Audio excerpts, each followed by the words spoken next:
ಸಂಕಷ್ಟಕ್ಕೆ ಸಿಲುಕಿದ ಕಾಫಿ ಉದ್ಯಮ ಈ ಕುರಿತ ಬಿಗ್ ಬ್ರೇಕಿಂಗ್ ನ್ಯೂಸ್ ಬರಲಿದೆ, ಬನ್ನಿ ನೋಡೋಣ.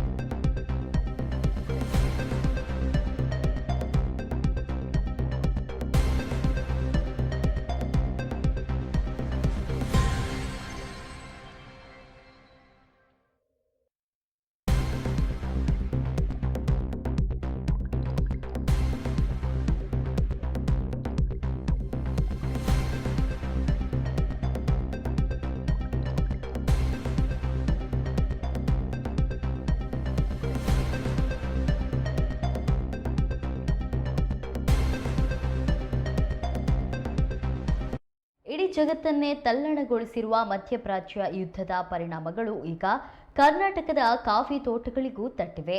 ಅಡುಗೆ ಅನಿಲ ಮತ್ತು ಆಟೋ ಗ್ಯಾಸ್ ಕೊರತೆಯ ನಡುವೆ ದೇಶಕ್ಕೆ ಅತಿ ಹೆಚ್ಚು ವಿದೇಶಿ ವಿನಿಮಯ ತಂದುಕೊಡುತ್ತಿದ್ದ ಕಾಫಿ ಉದ್ಯಮ ಈಗ ಸಂಕಷ್ಟದ ಸುಳಿಗೆ ಸಿಲುಕಿದೆ. ಇಸ್ರೇಲ್ ಮತ್ತು ಇರಾನ್ ನಡುವಿನ ಭೀಕರ ಕದನದಿಂದಾಗಿ ಕಾಫಿ ರಫ್ತು ಸಂಪೂರ್ಣವಾಗಿ ಸ್ಥಗಿತಗೊಂಡಿದ್ದು, ಮಾರುಕಟ್ಟೆಯಲ್ಲಿ ಕಾಫಿ ಬೆಲೆ ತೀವ್ರವಾಗಿ ಕುಸಿತಿದೆ. ಕಳೆದ ಹಲವು ದಶಕಗಳ ನಂತರ ಕಾಫಿಗೆ ಬಂಪರ್ ಬೆಲೆ ಬಂದಿತ್ತು. ಇದರಿಂದ ನೆಮ್ಮದಿಯ ನಿಟ್ಟುಸಿರು ಬಿಟ್ಟಿದ್ದ ಬೆಳೆಗಾರರು ಬೆಲೆ ಮತ್ತಷ್ಟು ಏರಬಹುದು ಎಂಬ ನಿರೀಕ್ಷೆಯಲ್ಲಿ ಕಾಫಿಯನ್ನ ಮಾರಾಟ ಮಾಡದೆ ಸಂಗ್ರಹಿಸಿಟ್ಕೊಂಡಿದ್ರು. ಯುದ್ಧ ಶುರುವಾದ ಕೇವಲ 1 ತಿಂಗಳ ಅವಧಿಯಲ್ಲಿ ಬೆಲೆ ಬರೋಬ್ಬರಿ 20% ಕುಸಿದಿದೆ. ಅರೇಬಿಕಾ ಕಾಫಿ ಕಳೆದ ವರ್ಷ ಕೆಜಿ ಚೀಲಕ್ಕೆ 29,000 ರೂಪಾಯಿ ಇದ್ದ ಈಗ 23,000ಕ್ಕೆ ಕುಸಿದಿದೆ. ರೊಬಸ್ಟಾ ಕಾಫಿ 12,000 ರು ಇದ್ದ ಬೆಲೆ ಈಗ ಕೇವಲ 8,000ಕ್ಕೆ ಇಳಿಕೆಯಾಗಿದೆ.